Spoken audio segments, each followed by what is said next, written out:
Nageenya waaqayyoon haa baay'atu warroonni YouTube channel koo jalatti argamtan akkasuma warroonni gara YouTube channel kootti haarawaa dhuftan welcome baga nagaadhaan dhuftan isiniin jecha warroonni YouTube channel kootiif haarawaa taatan immoo subscribe gochuudhaan maatiin nuuf ta'a wantoota baay'ee wajjin ilaaluu dandeenya namni akkuma bifaan garagaraa beekumsaanis yaadanis garagaraa ani wanta baay'ee isinirraa barachuu danda'a isinii wanta baay'ee barachuu dandeessu jechuudha namni tokko beeku namni tokko beekuu baachuu danda'a.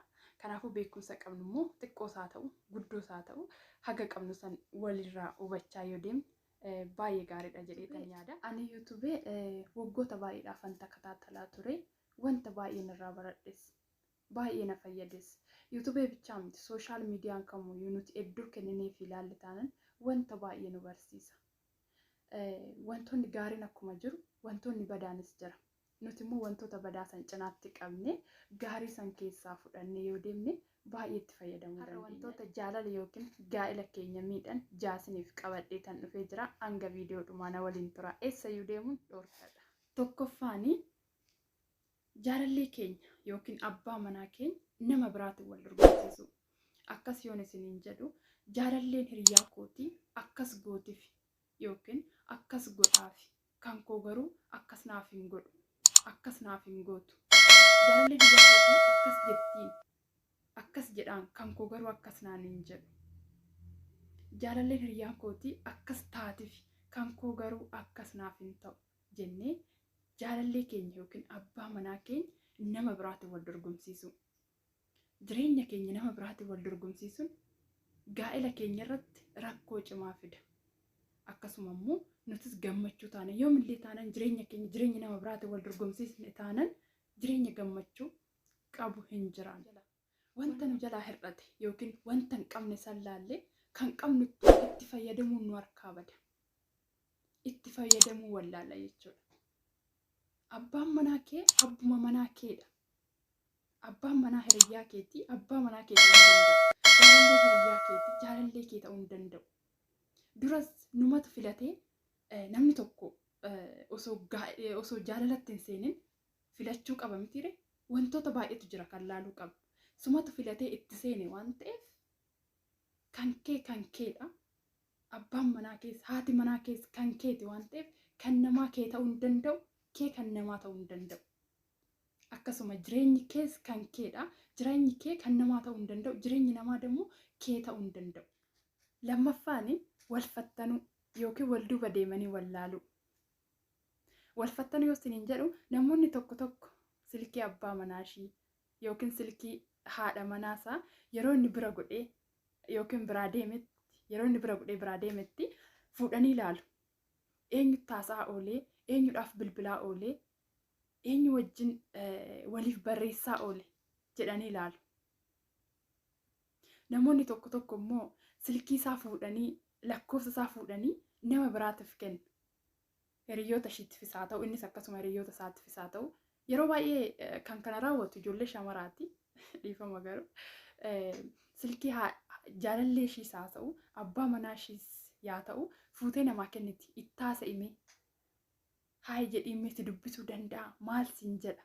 Jaalallee nan qabamuu hin qabu siin jedha. Jaalallee nan qabamuu hin qabu siin jetti. Haadha manaa nan qabamuu hin qabu siin jedha. Abbaa manaa nan qabamuu hin qabu siin jetti jedhanii silkii hiriyaa isaa kennanii wal fattanuu jechuudha. Kuni baay'ee dogongora guddaadha jireenya keenya irratti jechuudha. Namni kamuu namni muluun hin jiru akkuma keenyatti ilaaluu qabna. Namni kamuyyuu nama barbaade haasofsiisuu danda'a. Haasofsiisesis miti immoo kan haadha manaa godhachuu danda'u. Yookiin hin qabu jedheedhaafis miti immoo hin qabu jedhee si yookiin akka hin qabnetti si ilaalu jechuudha. Kanaafuu warroonni akkana gootan jireenya keessan irratti rakkoo cimaa fidaa jirtu jechuudha. Kanaafuu wanta akkasii gochuurra ifa baasanii wal gaafachuu jechuudha. Walis fattanuu dhiisanii, walis shakkuu dhiisanii, wal amananii ifa baasanii wal gaafatan taanan furmaata gaarii wanta inni yoo kan dogongoruu ta'e isheenis osoo kan dogongortuu taate ifa baasanii wal gaafatan furmaata argachuu danda'u. Isheenis immoo keessa ishiititti itti dhagaamee yookiin madaatti hin ta'u jechuudha. Isas akkasuma. Kanaafuu iftoominni baay'ee nu barbaachisa. Wal amanuunis baay'ee nu barbaachisa jechuudha jireenya keenya keessatti.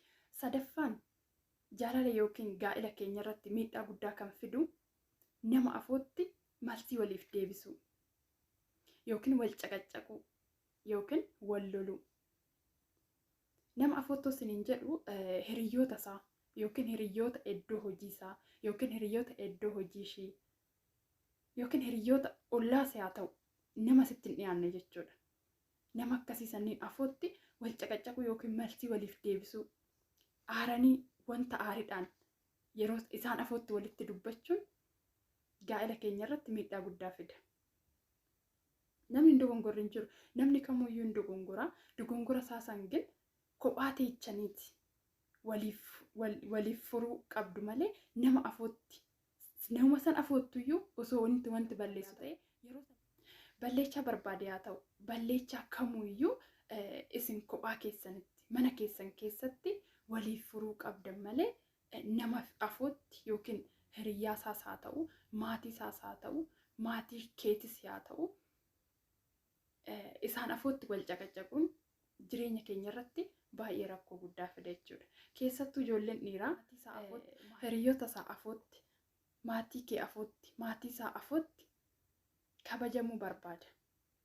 Kabajuu baatte taanaan yookiin malsiitti deebifte taanaan baay'ee itti dhagahamuu danda'a. Gaafii keessa isaattis ta'uu danda'a. Kanaafuu ijoollee shamarranii kabajaan bakka kamittuu nama barbaachisa. Ijoollee dhiiraa iddoo kanneenitti yeroo taasiftan yookiin yeroo malsiitti deebiftan eeggachaatii itti haasa'an. Arfaffaan waan hunda garaatti qabachuu. Waan hunda garaatti qabachuu yoo isiniin jedhu balleechas haa ta'u gaaris haa ta'u zim jennee garaatti qabannee dabarra taanan gaa'ela yookiin jaalala keenya irratti rakkoo cimaa fida. Balleechas yoo ta'e yeroo balleechaa irratti argite sanitti yookiin ishiis haa ta'u isaas haa ta'u walirratti argitan sanitti yeroo sanitti hiikuu qabdu. Garaatti qabachuurra immoo baaftanii walitti muutu caala jechuudha. Bareedinas haa ta'u har'a yookiin nyaata gaarii siif haa gootu guyyaa tokko immoo nyaata badaa siif haa gootu. Fakkeenyaaf guyyaa nyaata badaa sanis yookiin itti dhagahama hin dubbadhu jechuun har'a bar nyaanni kun waan akkanaatitu bade akka duraatii miti jette akka ishiin sirreessitu boruuf itti himuu qabda. Akkasuma immoo gaafa gaarii hin taane har'a nyaanni kee baay'ee mi'aa baay'ee namatti tola jechuu ni qabda. Isheenis immoo yeroo uffatee ta'u iddoo hojii isaa ta'u iddoo adda addaatti hiriyoota isaa biras maatii isaa biras deemuuf ka'u irraan bareenne taanan zim jettee ilaaluu hin qabdu. Wanti kun bar sirraan bareenne jechuu ni qabda. Gaafa irraa bareedes immoo akkasuma har'a baay'ee sirraa bareede jechuu ni qabda.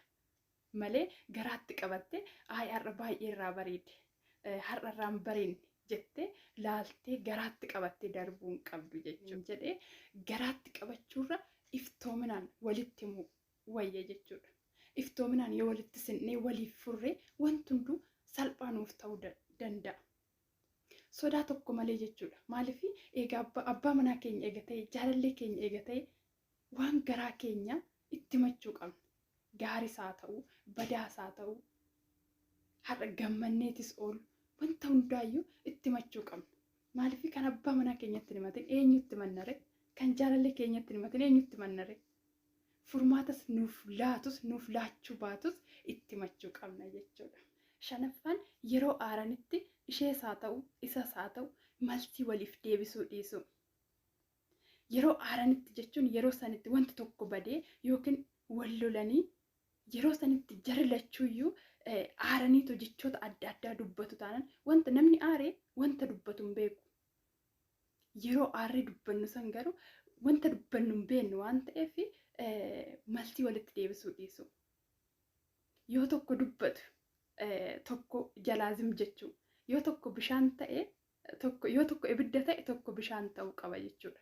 Jaaffaan hanqina haadha manaa keenyaa yookiin hanqina abbaa manaa keenyaa hiriyoota keenya yookiin maatii keenyatti himu.